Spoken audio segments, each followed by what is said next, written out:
সিনেমার নাম যখন তাণ্ডব, তখন এর টিজার বা ঝলককে পূর্বাভাস বলা যেতেই পারে।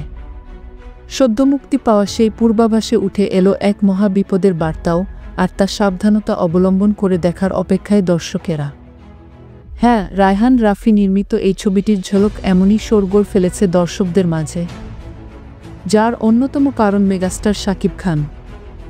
আসন্ন কোরবানির ঈদে প্রেক্ষাগৃহে মুক্তি পাচ্ছে তাণ্ডব। এদিন থেকে প্রেক্ষাগৃহে শাকিব খান কতটা তাণ্ডব তুলবেন তার যথেষ্ট আঁচ পাওয়া গেছে। 1.5 মিনিটের সেই পূর্বাভাসের প্রায় পুরোটাতেই তাণ্ডবই দেখিয়েছেন নির্মাতা, যেখানে এক ধুমধুমার অ্যাকশন অবতারে দেখা গেছে মেগাস্টারকে। আর দর্শক নেটিজেন থেকে শুরু করে তারকারাও মেতে উঠেছেন তাণ্ডবের প্রশংসায়। শাকিব খান, রায়হান রাফি উভয়কেই প্রশংসা করেছেন কমবেশি সকলে। তাদের একজন পর্দার জনপ্রিয় অভিনেতা আফরান নিশো।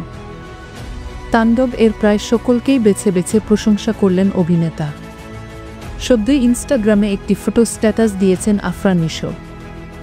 শুরুতে মেগাস্টার শাকিব খানকে নিয়ে অভিনেতা লিখেছেন, তাণ্ডব ফোরকাস্ট অসাধারণ।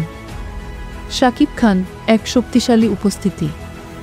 পরিচালক রায়হান রাফি সম্পর্কে বললেন, অসাধারণ। রায়হান রাফি তার দূরদর্শী পরিচালনা পুরো প্রজেক্টটিকে অন্য উচ্চতায় নিয়ে গেছে। প্রযোজক শাহরিয়ার শাকিল সম্পর্কে নিশোর মন্তব্য। শাহরিয়ার শাকিল, যিনি ধারাবাহিকভাবে পর্দার আড়ালে থেকে প্রতিটি পর্যায়ে উৎকর্ষ নিশ্চিত করেছেন। প্রযোজক মাহেন্দ্র সোনি সম্পর্কে তিনি লেখেন, মাস্টারমাইন্ড মাহেন্দ্র সোনি, যিনি পুরো প্রজেক্টের পেছনে মস্তিষ্ক, সব কিছু এক সুতোয় গেঁথে এনেছেন। নিশোর চোখে রেদওয়ান রনি যেন ঝাঝালো এক পাখির চোখ।